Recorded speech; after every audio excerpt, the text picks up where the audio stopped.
We have arrived to the end of this online course on information retrieval. So let's just recap what we've learned during the course. So we had two parts, one small and one large. We started with the basic techniques that here at the University of Amsterdam we usually teach at the bachelor level. And then we spend most of the time covering those four pillars of IR, like evaluation, document representation, and matching, learning to rank, and IR, user interaction. So let's just look at them one by one and recap what we've learned. So the basic techniques, usually we teach this whole pipeline from data acquisition using crawling to the analysis of both text and links to indexing, but for the sake of the master course, we usually focus on text analysis and indexing only. So for the text analysis, we saw two important laws, Zipf's law and Heap's law, which say how words occur in languages and in text collections. And then we talked about text pre-processing, stop-word removal, stem in phrases, so that this text can then be indexed. And when we talked about indexing, of course, we talked about the structure, and the structure had two parts: the vocabulary, where we store words and all the information about words, and the inverted lists themselves, where we store, for every word, we store all the documents where this word occurs, and sometimes we store more information like term frequencies or even scores. Now, we also talked about constructing an index because that's a challenging problem, as indices do not fit into memory, and the sequential building of an index is slow. So we discussed in-memory problem, how to solve that, how to do a single pass or two pass indexing, and then we discussed how to run indexing in a distributed fashion so that it's faster. And of course, since all collections of documents change, we have to update an index. So we discussed that. And with that, we finished the basics, the recap of what we usually teach at the bachelor level. And then we moved to this four pillars of IR, and we started with evaluation.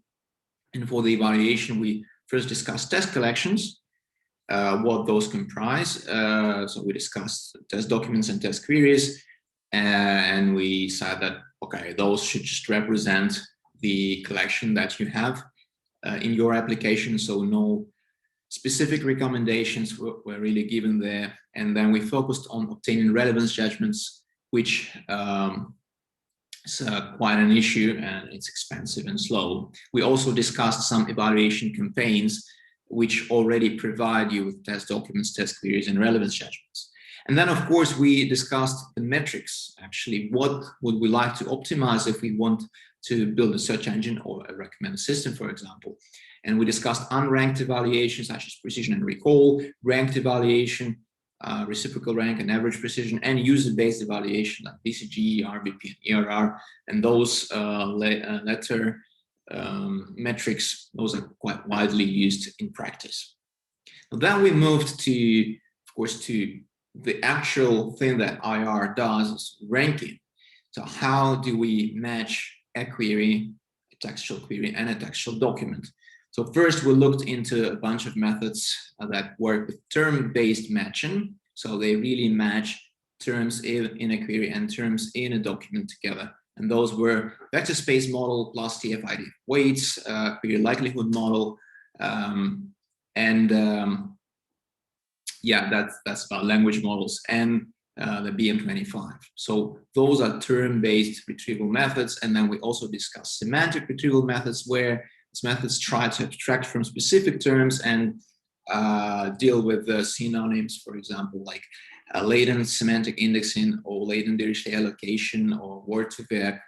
But all those are really unsupervised. Well, of course, you need some data to train doc2vec, but still you do it in an unsupervised manner.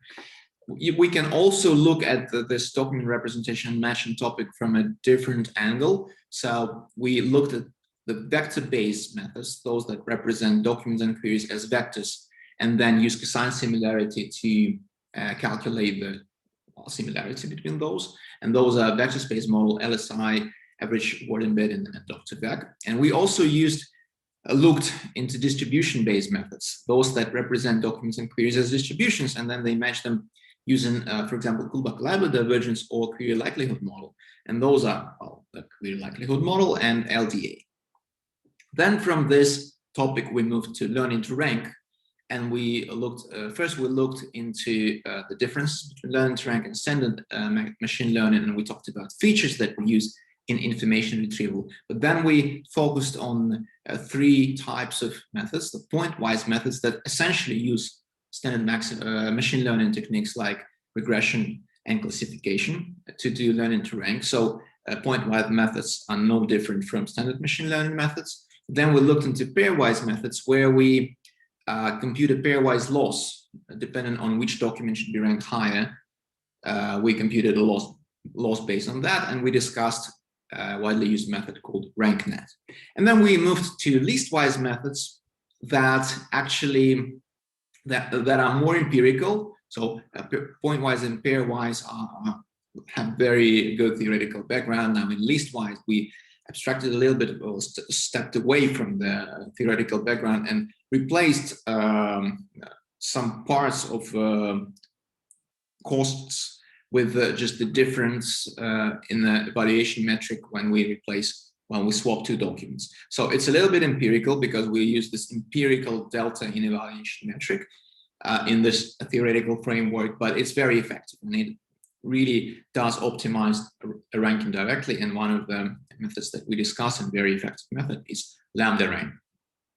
And finally, we talked about user interactions in information retrieval, and we started with discussing the interactions, what kind of interactions we have in IR, and specifically we stress that those interactions are ambiguous. We really don't know what they mean. They may mean opposite things, and those are really biased. There are very many different sources of bias, and for example, in search engines, it's a position bias. And then we talked about click models that try to remove, that were built to remove bias, of course, with certain success. They don't remove all the bias, but they try. And we discussed 2 types of methods: position-based models and cascade-based models.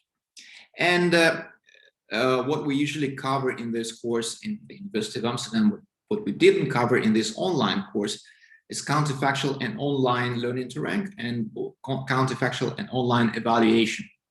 So we usually cover it in this part of IR user interactions. But we didn't do that because, as I mentioned a few times, there is a very good tutorial online, a 3-hour tutorial by Harry, Rolf, and Martin. So I really refer you to this tutorial for further information. Well, and that's pretty much it. I'm happy you arrived to the end and watched all these lectures and watched this course. So thanks a lot. I hope you enjoyed it.